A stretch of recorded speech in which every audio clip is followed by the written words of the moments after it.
কৃষ্ণের শরীরের বিশেষ চিহ্নগুলি কি কি এবং সেগুলি আমাদের দেহে থাকলে কি কি হতে পারে?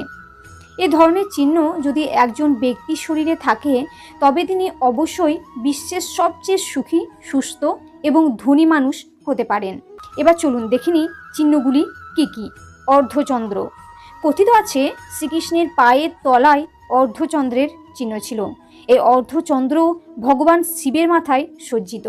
কথিত আছে যে যাদের শরীরে এই অর্ধচন্দ্র থাকে তারা কেরিয়ারের দিক থেকে চূড়ান্ত সাফল্যে পৌঁছায়। তারপর হচ্ছে শঙ্খ। শ্রীকৃষ্ণের পায়ের তলায়ও শঙ্খের মতো একটি চিহ্ন ছিল। ভগবান বিষ্ণুও এক হাতে একটি শঙ্খ ধারণ করেন, যার শব্দ অন্তরের আত্মা ও চেতনাকে জাগ্রত করে।